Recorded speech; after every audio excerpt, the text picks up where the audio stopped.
سب سے پہلے اس کے کان کے اندر اللہ اکبر اللہ اکبر، اللہ کی بڑائی اس کے کان کے راستے سے اس کے دل میں اتارا جائے۔ اور اذان کیا ہے؟ دعوت ہے، تو گویا اللہ تعالیٰ یہ سمجھا رہے ہیں، اے لڑکے تجھے ہم دعوت کی ذمہ داری دے کر دنیا میں بھیج رہے ہیں۔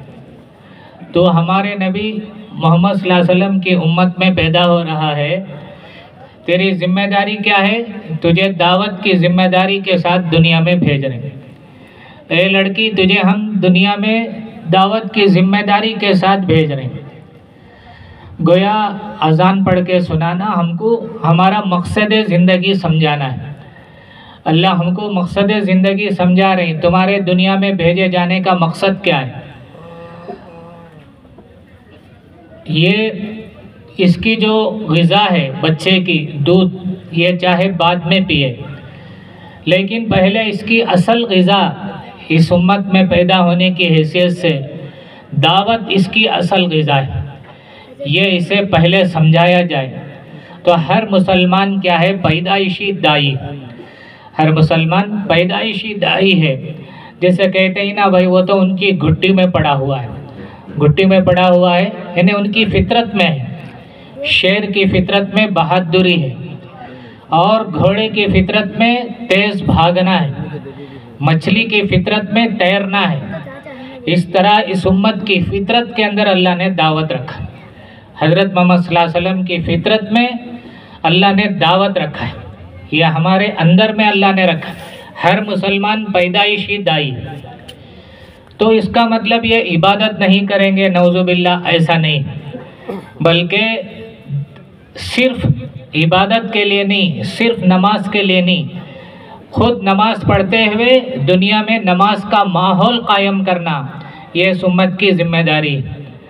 اللہ کی بندگی کرتے ہوئے، اللہ کی عبادت کرتے ہوئے، کیونکہ وہ تو قرآن میں اللہ نے صاف بتلا دیا، ہم نے انسانوں اور جنات کو اپنی بندگی کے لیے، اپنی غلامی کے لیے پیدا کیا ہے۔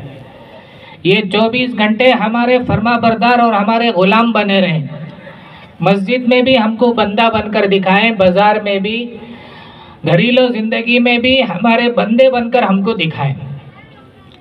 تو یہ بندگی کی ذمہ داری 24 گھنٹے کی ہے۔ تو صرف ہماری اپنی ذاتی عبادت سے ہماری ذمہ داری پوری نہیں ہوتی، بلکہ عبادت کرتے ہوئے دنیا میں عبادت کا ماحول بنانا، اللہ کی فرما برداری کرتے ہوئے دنیا میں اللہ کے دین کا ماحول بنانا، یہ ہماری ذمہ داری، ہر مسلمان کی ذمہ داری۔ تو بھائی دوستو بزرگو، ہر مسلمان جو ہے وہ پیدائشی دائی۔ اب یہ دعوت کا کام اللہ کے پیارے نبی صلی اللہ علیہ وسلم نے صحابہ کو سکھایا، کام کیسے کرنا ہے، کام کے اصول اللہ کے نبی نے صحابہ کو سکھائے۔ اور صحابہ کے زمانے سے آج تک دنیا میں کبھی دعوت کا کام رکا نہیں۔ جیسے بعض موقع پہ سمجھا جاتا ہے صحابہ کے زمانے کے بعد، تابعین، طبع تابعین کے زمانے کے بعد دین کا کام دنیا میں رک گیا، اور اب مولانا الیاس رحمۃ اللہ علیہ سے اس کام کا شروع ہوا۔ ایسا نہیں، کیونکہ قرآن میں اللہ تعالیٰ نے فرمایا ہے کہ اس ذکر کو ہم نے نازل کیا، ہم ہی اس کی حفاظت کرنے والے ہیں۔ یعنی قرآن کو اللہ نے نازل کیا اور اللہ نے فیصلہ کر دیا کہ اس کی ہم ہی حفاظت کرنے والے ہیں۔ قرآن کے حروف کے، قرآن کے معنی کے، قرآن کی تفسیر کے، قرآن کے اعمال کے، قرآن کی دعوت کے، قرآن کی زندگی کے اللہ محافظ۔ جب اللہ محافظ ہیں تو جو اس کے حفاظت کے اسباب اللہ نے ہر زمانے میں پیدا کیے، ہر زمانے میں پیدا کیے۔ حضور نے صحابہ کو سکھایا، صحابہ نے اس کام کو کیا، تابعین نے کیا، طبع تابعین نے کیا، ائمہ نے کیا، فقہا نے کیا، علماء نے کیا، صوفیہ نے کیا، خرہ نے کیا، اب علماء نے کیا۔ اس طرح سے یہ 1450 سال سے مسلسل دین کا کام چل رہا ہے۔ اب اللہ تعالیٰ کو جیسی مرضی تھی، جس زمانے میں سچویشن، حالات جیسے تھے، موقع کی نزاکت جیسی تھی، اللہ تعالیٰ نے اپنے بندوں سے، اپنے لاڈلے بندوں سے اللہ نے ہر زمانے میں کام لیا. پھر اللہ نے مولانا الیاس رحمۃ اللہ علیہ کے اوپر اس کام کو کھولا اور یہ اس ترتیب کے ساتھ پوری دنیا میں کام اللہ نے چلایا، پوری دنیا میں کام چلا. اور جن سے اللہ نے کام شروع کیا انہوں نے ڈرتے ڈرتے اس کام کو کیا. ہاں، یہ نہیں کہ نڈر بن کے اس کام کو کیا ہو، جیسے مرضی آئے جو ذہن میں آئے ویسا کیا ہو، نہیں، ڈرتے ڈرتے کام کیا ہے. مولانا الیاس رحمۃ اللہ علیہ کے پاس ایک مرتبہ مفتی شفیع صاحب رحمۃ اللہ علیہ معارف القرآن جنہوں نے لکھی اور جو ہے سب علماء جانتے ہیں، تو حضرت جو ہے مولانا الیاس رحمۃ اللہ علیہ کے پاس آئے. مولانا الیاس رحمۃ اللہ علیہ اس وقت آرام کر رہے تھے، ہم نے بڑوں سے یہ سنا. اور جب وہ اٹھے تو مولانا الیاس رحمۃ اللہ علیہ کے خادم نے کہا کہ حضرت ایک بزرگ آئے تھے شفیع، انہوں نے نام بتایا ہے، آپ آرام کر رہے ہیں اس لیے ہم نے کہہ دیا، تو وہ مسجد میں انتظار میں. حضرت بہت سادگی کے ساتھ رہتے تھے، ان کے ساتھ کوئی خادم نہیں ہوتے تھے، بالکل سیدھے سادے. تو فوراً سمجھ گئے مولانا الیاس رحمۃ اللہ علیہ مفتی شفیع صاحب آئے ہیں، آگے بھائی بلاؤ بلاؤ. آئے مفتی شفیع صاحب رحمۃ اللہ علیہ جب آئے تشریف لائے تو مولانا الیاس رحمۃ اللہ علیہ نے ان سے پوچھا، مفتی صاحب میں جو کام کر رہا ہوں اس میں افراط اور تفریط تو نہیں؟ افراط اور تفریط، افراط کیا ہے؟ دین کے معاملے میں اپنے طرف سے کچھ باتوں کو بڑا چڑھا کر لینا، اپنے من میں جائے ہے دین کی باتوں میں کچھ بڑا چڑھا کر بات کر دینا. تفریط کیا ہے؟ دین کے معاملے میں اپنی مرضی سے کچھ باتوں کو گھٹا دینا. جیسے بعض موقع پہ لوگ کہتے ہیں چلتا بھائی یہ بھی پرواہ نہیں، ویسا کہ ابھی یہ ضروری نہیں. ہاں، دین کی باتوں کو ہلکا سمجھ کے اپنی مرضی سے چھوڑ دینا، یہ گھٹانا ہے تفریط. افراط اپنی طرف سے کچھ بڑا چڑھا کے دین کی باتوں میں بول دینا، اس کا کسی کو اختیار نہیں. ایسے کرنے والے اللہ کے دربار میں پکڑے جائیں گے، اللہ ہم سب کی حفاظت فرمائے. تو پوچھ رہے ہیں مفتی صاحب، حالانکہ یہ خود بڑے عالم، اللہ نے کام کھولا ان پر اور بڑوں کی صحبت یافتہ. اب پوچھ رہے ہیں مفتی صاحب میرے کام میں افراط اور تفریط تو نہیں، کچھ بڑھا کے میں کہہ رہا ہوں، کچھ گھٹا کے کہہ رہا ہوں، ایسا تو نہیں؟ تو مفتی صاحب نے جواب دیا کہ بالکل نہیں، آپ کے کام کے اندر افراط تفریط نہیں، اپنی طرف سے کچھ بڑھا کے اپنی مرضی سے کچھ گھٹا کے ایسا آپ نہیں کر رہے ہیں. تو مولانا الیاس رحمۃ اللہ علیہ نے ان سے پوچھا، مفتی صاحب آپ یہ میری محبت میں کہہ رہے ہیں یا اس کے واسطے آپ کے پاس کچھ دلیل ہے، کچھ جو ہے دلیل ہے؟ تو مفتی صاحب نے کہا میرے پاس اس کے واسطے دلیل ہے، میرے پاس دلیل ہے آپ کا کام افراط اور تفریط سے خالی، یعنی صحیح طریقے سے کام ہو رہا ہے، تو میرے پاس اس کا دلیل ہے. تو مولانا الیاس رحمۃ اللہ علیہ نے پوچھا آپ کے پاس دلیل کیا ہے؟ تو مفتی شفیع صاحب نے فرمایا دلیل یہ ہے کہ آپ اللہ سے ڈرتے ہیں. دلیل کیا ہے؟ دلیل یہ ہے کہ آپ اللہ سے ڈرتے ہیں. اللہ سے ڈرنے والے ڈر ڈر کے کام کرتے ہیں، اپنی مرضی سے جو من میں آئے نہیں بولیں گے. تو دلیل یہ ہے کہ آپ اللہ سے ڈرتے ہیں. تو مولانا الیاس رحمۃ اللہ علیہ نے یہ نہیں پوچھا میں اللہ سے ڈر رہا ہوں اس کے واسطے آپ کے پاس کیا دلیل ہے، ایسا انہوں نے نہیں پوچھا. کیوں؟ اس لیے نہیں پوچھا کہ اللہ سے ڈرنے والے ہی علماء سے پوچھتے ہیں، اللہ سے ڈرنے والے علماء سے پوچھ کر کرتے ہیں. جو اللہ سے نہیں ڈرتے وہ منمانی کرتے ہیں، اللہ سے ڈرنے والے علماء کی رہبری میں چلتے ہیں.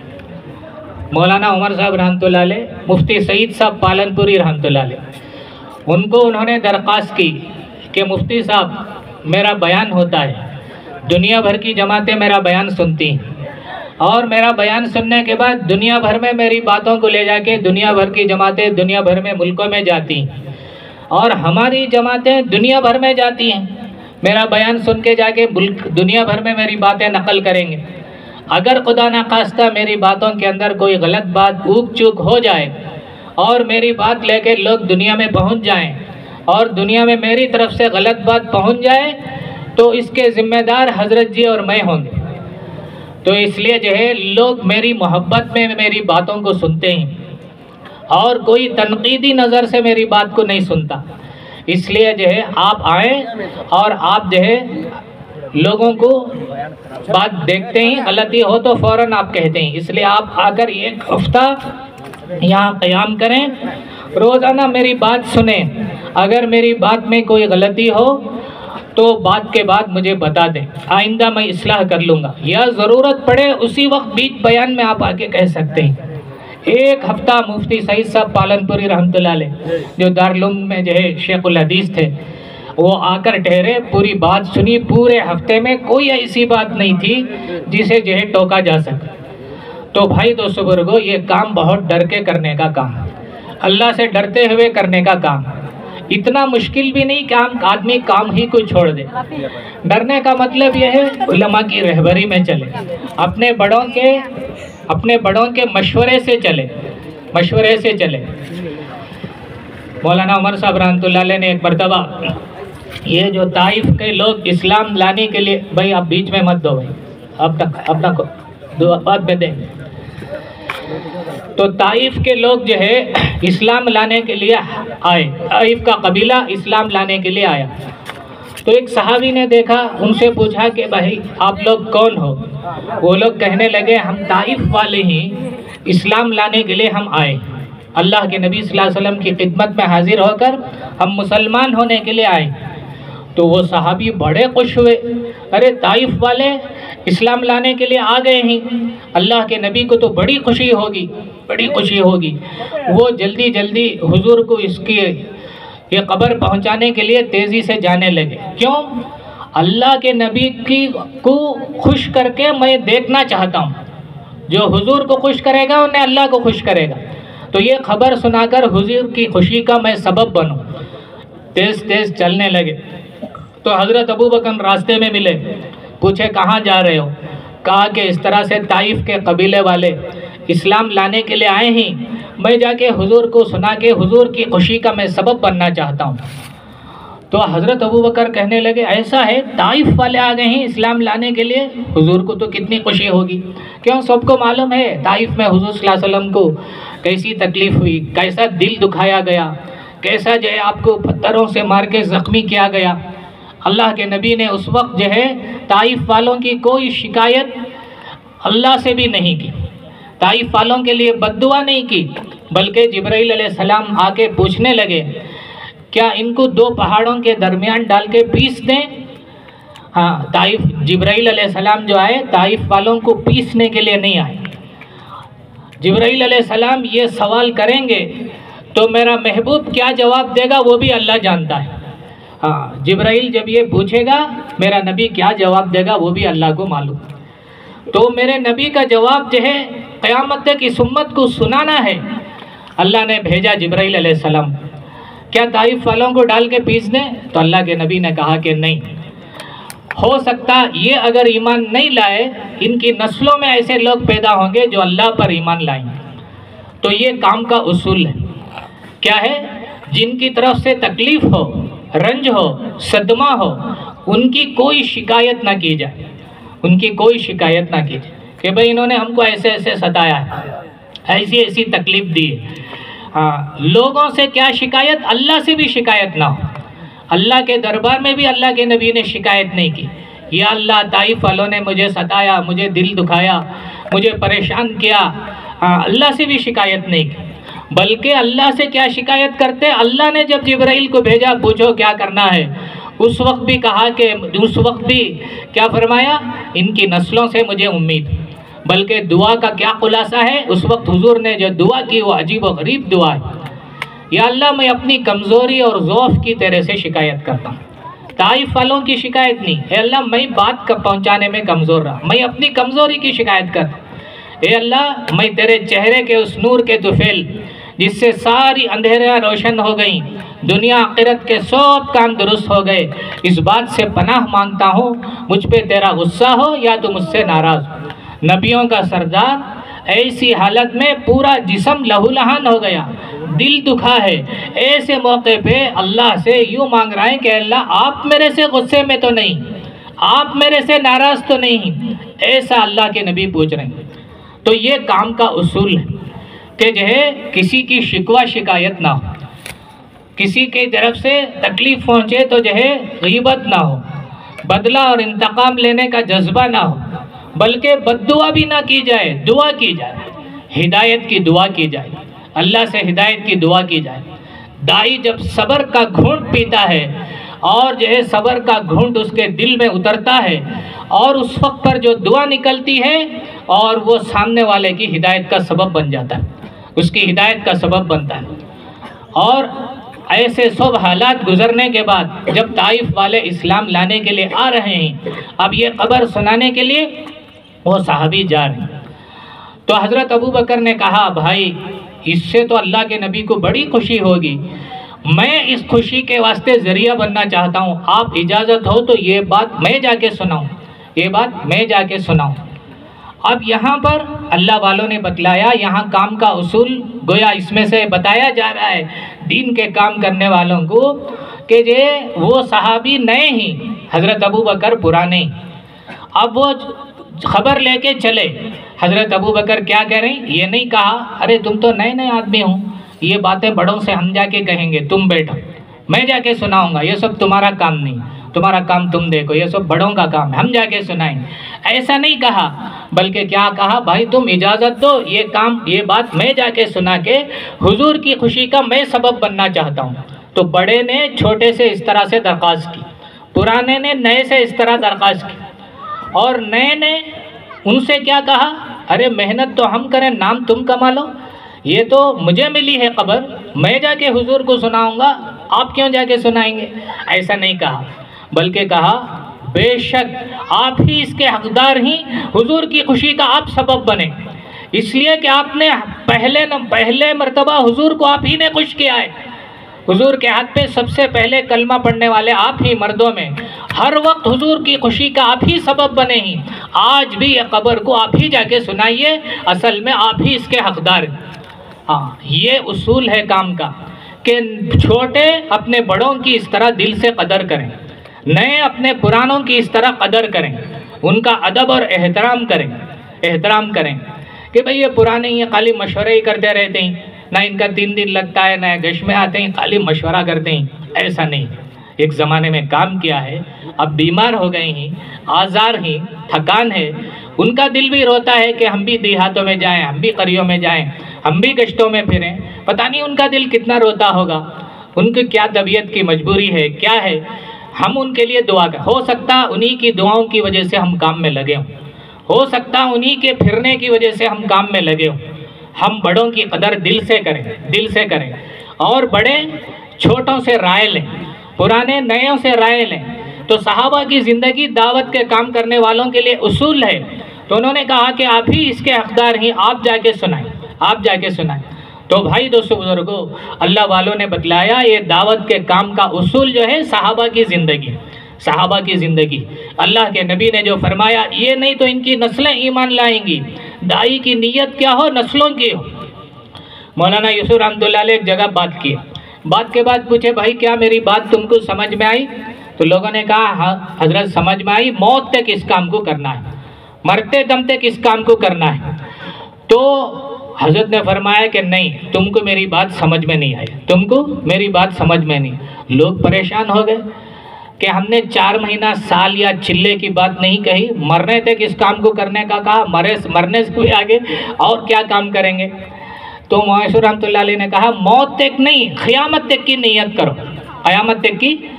کرو، قیامت تک تم زندہ نہیں رہو گے، تم تو اپنے وقت پر مر جاؤ گے، لیکن تمہاری نیت کی وجہ سے تمہارے قیامت تک کی نسلوں سے اللہ اس کام کو لے گا۔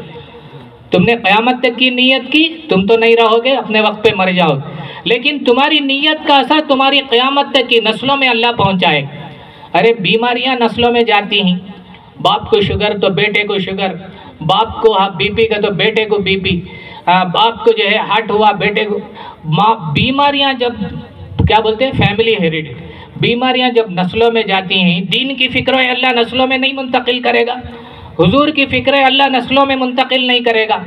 تو ہم نیت قیامت تک کی کریں، اپنی ذات سے شروع کریں، میرا ایمان پر خاتمہ ہو اس کے لیے مجھے کام کرنا ہے، اور پورے عالم کو اپنی نیت کے گھیرے میں لے لینا ہے۔ ہمارے حضرت جی مولانا انعام الحسن صاحب رحمۃ اللہ علیہ فرماتے تھے جو اپنی فکر میں امت کو بھول جائے وہ بھی ناقص، امت کی فکر میں اپنے کو بھول جائے وہ بھی ناقص۔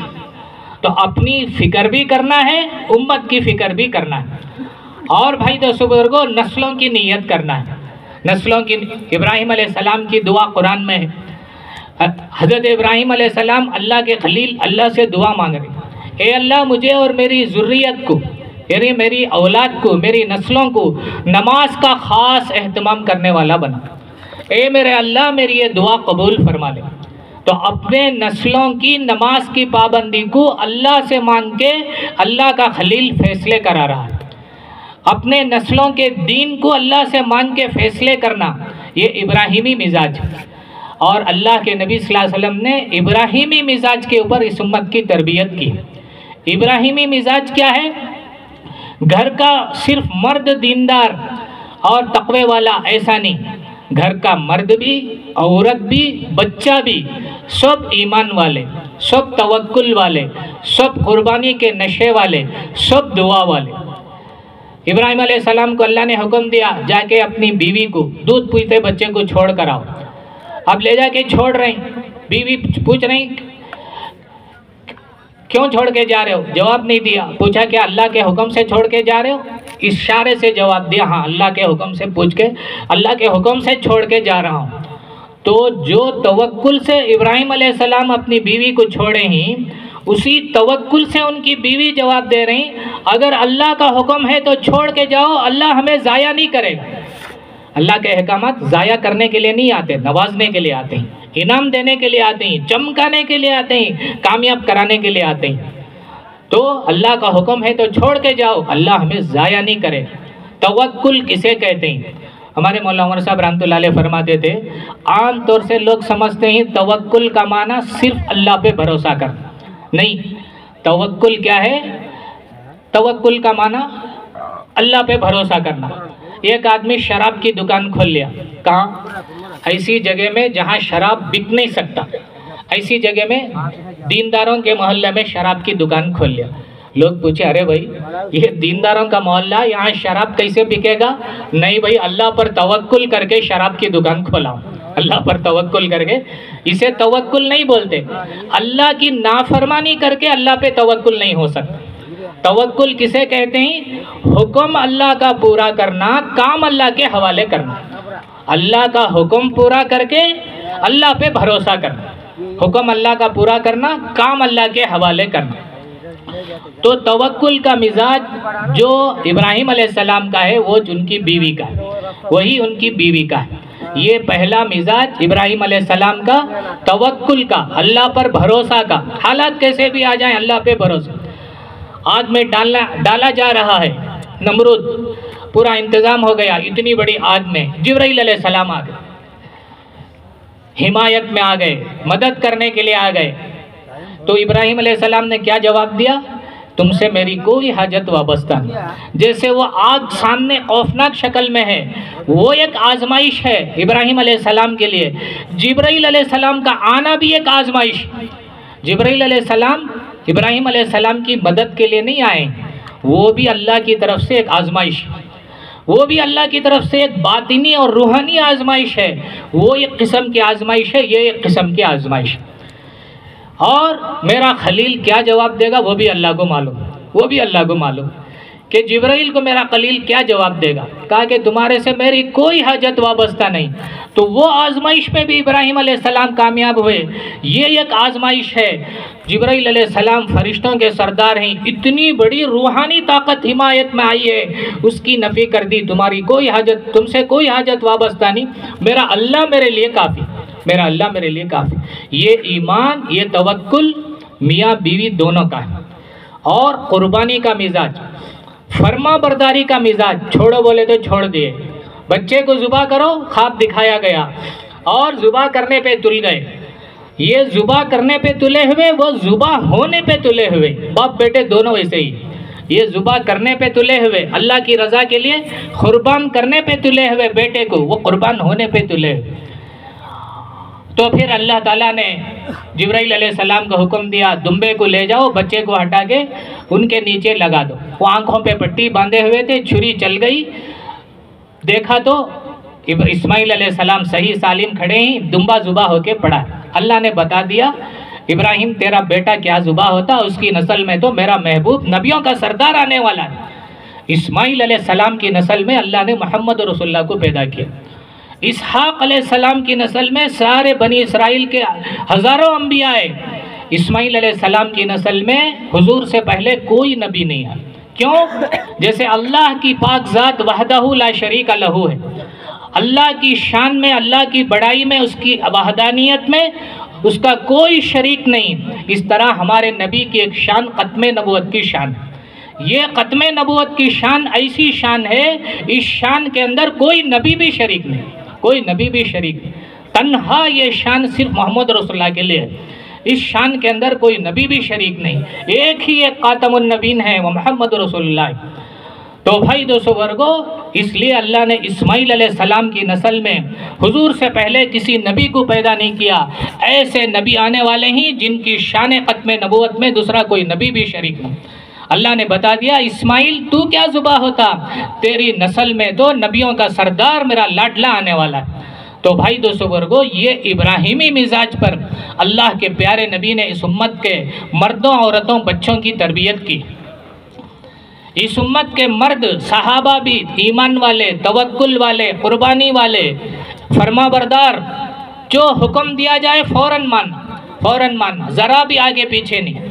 احد میں حضرت حمزہ شہید ہوئے اور حضور کھڑے ہیں، حضرت زبیر کھڑے ہیں، دیکھے ایک عورت آ رہی حضرت حمزہ کی طرف۔ حضور نے پوچھا دیکھو عورت جو ہے وہاں جا رہی ہیں، جا کے روکو، کیونکہ حضرت حمزہ کی جو حالت ہے اب دیکھ نہیں سکیں گے۔ جا کے دیکھے حضرت زبیر، یہ تو میری امی ہے، حضور کی پھوپھی۔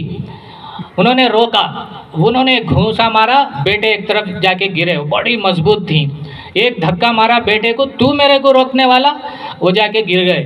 کہنے لگے میں نہیں روکتا، اللہ کے نبی نے منع کیا۔ بیٹے نے روکا تو ایک دھکا مارا، جب سنا کہ نبی نے روکا دوسرا قدم نہیں اٹھایا، دوسرا قدم نہیں، اب اٹھ ہی نہیں سکتا دوسرا قدم، جب نبی نے منع کر دیا دوسرا قدم اٹھ ہی نہیں سکتا، اسی جگہ پہ رک گئے، کفن کا کپڑا اٹھا کے حوالے کیا۔ مجھے معلوم ہوا میرے بھائی کی ایسی حالت ہو گئی، اللہ کے راستے میں کون سی بڑی بات، اللہ کے راستے میں کون سی بڑی بات، یہ فرما برداری کا مزاج، جیسے کہا گیا اتنا ہی کرنا، اپنی مرضی سے کچھ آگے نہیں کرنا، آگے نہیں کرنا، اللہ کا جو حکم، نبی کا جو منشا، اس سے آگے نہیں بڑھنا، وہیں کا وہیں اتنا ہی اتنا کرنا۔ یہ مزاج ابراہیمی مزاج ہے، اس مزاج پر اللہ کے نبی نے اس امت کے مردوں، عورتوں، بچوں کی تربیت کی۔ ایسے ہمارے دعوت کے کام کے اندر اللہ والے کہتے ہیں ہم اپنی تربیت بھی ابراہیمی مزاج پر کریں۔ اپنے قسم کے اسکولوں میں مختلف قسم کے حالات ہیں۔ ایک جگہ ایک مولانا بتا رہے تھے مکتب کے استاد کہ ہماری بچی 4 سال کی جو ہے وہ مکتب میں پڑھنے والی 4-5 سال کی لڑکی پریشان تھی۔ انہوں نے پوچھا اس سے کیوں بیٹی کیا بات ہے پریشان ہو، کسی سے ہم نے سنا، یاد نہیں کس سے سنا، تو کیوں بیٹی کیا پریشان ہو، کیا بات ہے؟ اس نے کہا کہ حضرت ایک بات ہے، ہماری مس جس اسکول میں پڑھتی ہوں اس نے ایک سوال کیا اور جواب لانے کے لیے کہا اور اس کا جواب دینا ہے۔ کیا سوال اس نے کیا؟ اس نے سوال کیا تمہارے نمازوں کے جو اوقات ہیں ظہر، عصر، مغرب، عشاء، یہ نام ایسا کیوں ہے؟ ظہر کو مغرب، مغرب کو عشاء بھی بول سکتے ہو، ظہر کو ظہر، عصر کو عصر، ایسا کیوں نام ہے؟ اب وہ اسے کنفیوز کرانا چاہتی، چھوٹی بچی کو، مسلمان بچی کو اس کا کنفیوز کرانا چاہتی، وہ مسلمان نہیں پوچھنے والی۔ اب وہ جا کے ہماری امی ابا سے پوچھی تو انہوں نے کہا کہ تمہارے مکتب کے استاد سے پوچھو، تو میں پریشان ہوں۔ انہوں نے کہا بیٹی تم ایک سوال جا کے اس سے یہ کہہ سکتے تھے اللہ کی طرف سے دیے گئے نام، ہمارا دین میں کوئی اپنی طرف سے نہیں، یہ نام اللہ کی طرف سے دیے گئے، نبی کی طرف سے دیے گئے، ہمارا کوئی اس میں مرضی نہیں، کہہ سکتے تھے، لیکن اس کو سمجھ میں آنا ہے، جس نے کہا اسے سمجھ میں آنا ہے، آسان سی بات کہنا ہے۔ اس لیے انہوں نے کہا تم جا کے تمہارے مس کو بولو میرا ایک سوال ہے اس کا جواب دو، پھر تمہارے سوال کا میں جواب دوں۔ اب انہوں نے جا کے کہا کیا بیٹی جواب لائی؟ مس ہمارا ایک سوال ہے، پہلے آپ کو جواب دینا ہے۔ کیا سوال ہے؟ آپ کے گھر میں ترکاریاں آتی ہیں، آلو، ٹماٹر، بینگن، گاجر، بینس، ہاں آتی ہیں، آپ آلو کو آلو کیوں بولتے، ٹماٹر کو ٹماٹر کیوں بولتے؟ آلو کو ٹماٹر بولو، ٹماٹر کو آلو بولو، گاجر کو پینس بولو، پینس کو گاجر بولو۔ وہ پریشان ہو گئی، نہیں بیٹی وہ ویسا نہیں، وہ ایسا ہے، وہ ویسا ہے تو یہ بھی ویسا ہی ہے، یہ بھی ویسا ہی ہے، اس کا جواب پہلے دو آپ۔ وہ پریشان ہو گئی، اس نے کہا یہ تم کو کس نے سکھایا؟ یہ تم کو کس نے سکھایا؟ اس نے کہا ہمارے مکتب کے استاد، ہم مسجد میں قرآن پڑھنے کے لیے جاتے ہیں، انہوں نے میں نے تمہاری سوال کا جواب پوچھا، انہوں نے ایسا کہا۔ اب وہ سمجھ گئی ہوگی ہم سلو پوائزن دیں گے تو ان کا توڑ ان کے پاس موجود، ان کے علماء کے پاس، ان کے مکتب میں موجود۔ تو بھائی دوستو برگو، مرد حضرات اللہ کے راستے میں پھرتے رہیں، عورتیں روزانہ گھر میں تعلیم کرتے رہیں، بچوں کو اپنی مسجد کے مکتب میں جوڑیں، ہمارے اندر بھی صفات پیدا ہوں گے، اور قیامت کے دربار میں، قیامت میں اللہ کے دربار میں ہم اللہ کے سامنے جنتی بن کر کھڑے ہوں، بہت ساروں کی جنت کا سبب بن کر کھڑے، بہت ساروں کی جنت کا سبب بن کر کھڑے۔ اللہ کا یہ دین کا کام، یہ جب عام ہوتا ہے اللہ تعالیٰ لوگوں کے دلوں میں محبتیں ڈال دیتی۔ بیان ہو رہا تھا، ہمارے ہاں اجتماع ہو رہا تھا، مولانا قاسم قریشی رحمۃ اللہ علیہ کا بیان ہو رہا تھا مغرب کے بعد۔ ایک ساتھی جو ہے مغرب کے بعد نکلے اور جو ہے نکل کے پورے گاؤں میں انہوں نے چکر لگایا، پتہ نہیں کس گلیاں پھری ہوں۔